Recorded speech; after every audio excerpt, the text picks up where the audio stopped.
So dear students, again welcome in my YouTube channel. और आज हम इस पार्ट में लेकर चल रहे हैं कि वर्गमूल 2 एक अपरिमेय संख्या है। ठीक है, वर्गमूल 2 जो है वो एक अपरिमेय संख्या है। इसका क्या मतलब होता है, इस बात को हमें समझना है। देखिए, सिद्ध करना है कि वर्गमूल 2 जो वो एक अपरिमेय संख्या है, यानी इरेशनल नंबर है। इसे इरेशनल नंबर को सिद्ध करने के लिए आपके अंदर चलना क्या चाहिए, आपका माइंड क्या करना चाहिए। आपको पहले ये तो पता हो कि इरेशनल है क्या, पहले इरेशनल क्या है ये पता हो। ठीक है, सबसे पहले आपने इसके पहले पढ़ा है, फिर हमें सिद्ध करना है कि वर्गमूल 2 जो है वो एक अपरिमेय संख्या है। ठीक है, तो हम मानते हैं कि नहीं है अपरिमेय। हम एक विरोधाभास विधि का उपयोग करें और हम ही मान के चलें कि जो वर्गमूल 2 है वो एक क्या है, परिमेय संख्या है। ठीक है, हम उल्टा मान के चलते हैं। चलिए, इसका हम हल करते हैं। यहां लिखेंगे करनी 2 एक अपरिमेय संख्या है।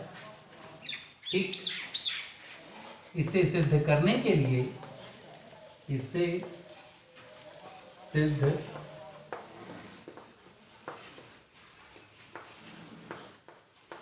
करने के लिए हम विरोधाभास विधि का उपयोग करेंगे।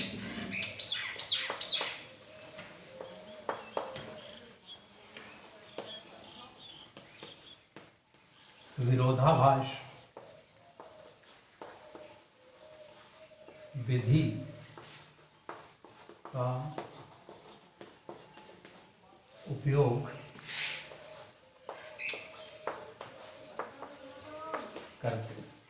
विरोधाभास विधि के उपयोग का ये मतलब है कि जैसे प्रश्न में कहा गया है कि √2 एक क्या है, अपरिमेय संख्या है। हम उसका विरोध करें, पहले हम विरोध करें और हम विरोध करते करते ऐसी स्थिति में आ जाएं कि हमारा जो विरोध है हम गलत साबित हो जाएं। इसका ये मतलब होता है कि जो दिया हुआ है वो सही है। ठीक है, तो इसमें क्वेश्चन में कहा गया है कि √2 एक अपरिमेय संख्या है। तो हमने लिख लिया कि √2 एक अपरिमेय संख्या है। इसे सिद्ध करने के लिए हम विरोधाभास विधि का उपयोग करते हैं। हम मान लें, यहां लिखेंगे माना कि करनी 2 एक परिमेय संख्या है। हमने मान लिया ना कि है परिमेय संख्या।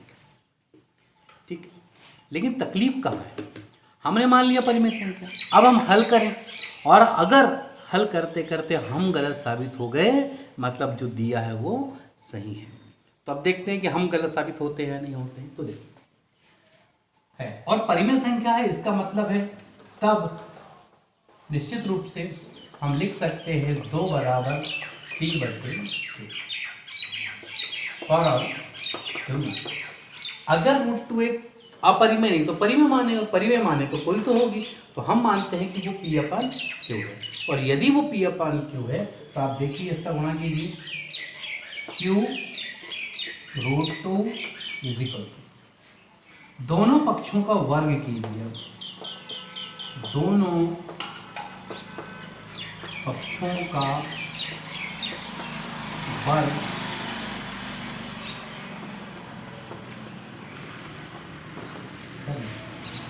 देखिए, Q √2 = P।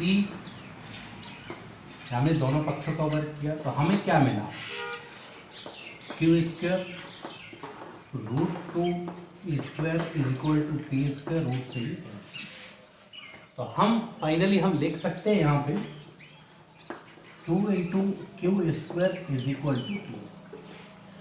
अब ये इसका मतलब है जो P का स्क्वायर है उसके इक्वल टू ये आ रहा है। इसका मतलब कि P² 2 से क्या होता होगा, डिवाइड। तो इसका ये मतलब है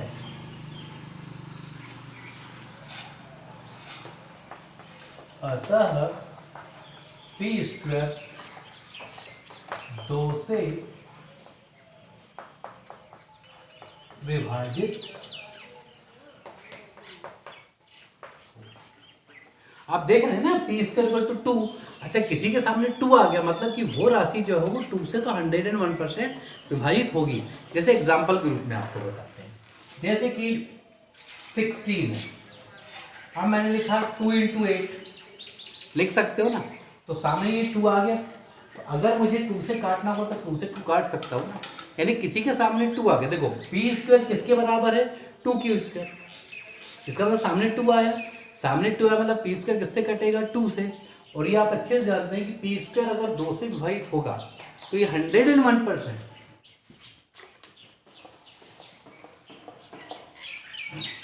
तब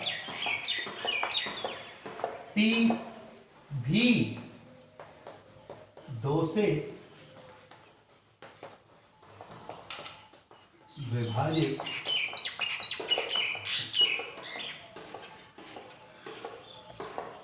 ये 101% है कि ऐसी सिचुएशन में वो भी 2 से विभाजित होगा। ठीक है, अगर पी स्क्वायर 2 से विभाजित है इसका ये मतलब है कि पी भी 2 से विभाजित होगा। अब बात को समझिए आप, हमने √2 को p/q माना था, p 2 से विभाजित है, और अगर कोई तरीके से हमने ये प्रूव कर दिए कि q भी 2 से विभाजित है, और अगर p और q दोनों 2 से विभाजित है, तो क्या ये परिमेय संख्या की परिभाषा थी? क्या मैंने आपको बताया था उचित परिमेय संख्या किसे कहते हैं, और उस उचित परिमेय संख्या की परिभाषा में आपने इस बात को बहुत अच्छे से देखा था कि मैंने ये कहा था कि हर बड़ा हो और साथ ही साथ अंश और हर में कोई कॉमन फैक्टर नहीं होना चाहिए, और मैंने उस समय रिमार्क कराया था कि इसकी ज़रूरत पड़ेगी। देखिए वो वीडियो का वो अंश, ठीक है। अतः P = आप लिख सकते हो 2। P 2 से विभाजित होगा मतलब P 2 के पहाड़े में आएगा, और 2 का पहाड़ा मतलब 2r, जहां r = 1 2 3 4। ये r को आप लिख सकते हो 1 2 3 4, चाहे जितना लिख ले, पर लिखने की अभी आवश्यकता नहीं है। इसको मैं इक्वेशन नंबर 1 देता हूं। इस इक्वेशन में समीकरण 1 में P का मान, अब समीकरण 1 में अगर मैं P का मान रखता हूं तो क्या आता है, गौर से देखिए, 2q² = P स्क्वायर। P की वैल्यू कितनी है, 2। 2q² = 2r मतलब 4r²। 4 से ये 2 कैंसिल, q²।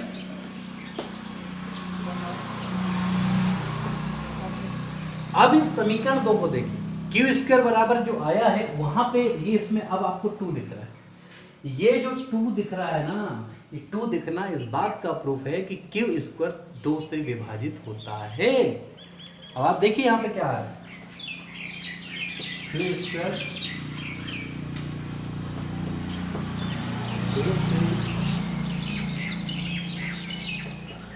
विभाजित होगा, और अगर 2 से विभाजित होगा कौन, q², तो पक्का है कि q भी 2 से विभाजित होगा। और जब हमने √2 को p/q माना था, ठीक है, परिमेय संख्या माना, लेकिन परिमेय संख्या की ये परिभाषा होती है कि ये जो p है और q है ये कॉमन फैक्टर नहीं रखते हैं, लेकिन हमने ये देखा है यहाँ p भी 2 से विभाजित होता है और q भी 2 से विभाजित होता है। इसका ये मतलब है कि दोनों का कॉमन फैक्टर क्या है, 2 है, अर्थात ये परिमेय संख्या की परिभाषा के लिए उचित नहीं है। अर्थात हम गलत साबित हो गए कि p और q, p/q, √2 बराबर जो p/q माना है एक परिमेय संख्या है, और यहाँ आके हम गलत साबित होते हैं। इसका मतलब ये हुआ कि हम गलत सही गलत हैं, और क्वेश्चन में जो कथन दिया वो सत्य है। सबसे पहले इसका स्क्रीनशॉट ले लीजिए, फिर हम लिखते हैं इसके आगे के कथन। तो अब आप देखिए, चूंकि हमने माना है कि कर्णी 2 = p/q, है ना, माना ये माना, और सिद्ध किया जा चुका है कि P और Q दोनों में उभयनिष्ठ भाजक कितना है, 2 है। और जब उभयनिष्ठ भाजक आएगा तो वो परिमेय संख्या नहीं होगी। इसका मतलब ये हुआ कि √2 = P/Q एक परिमेय संख्या नहीं है। और अगर परिमेय नहीं है, इसका मतलब हमने जो माना था उसका यह विरोध हुआ। विरोधाभास स्थिति के आधार पर, उस विधि के आधार पर हम गलत साबित होते हैं। इसका मतलब ये हुआ कि √2 एक अपरिमेय संख्या है। ठीक, इस तरीके से ये बात प्रूफ है। थैंक्स।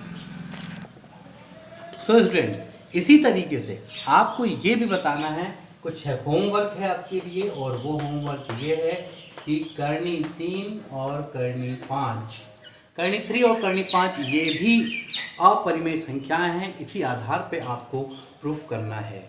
ये आपका होमवर्क है, और ये मुझे भेजेंगे आप मेरे व्हाट्सएप नंबर 97 13 12 83 58। थैंक्स।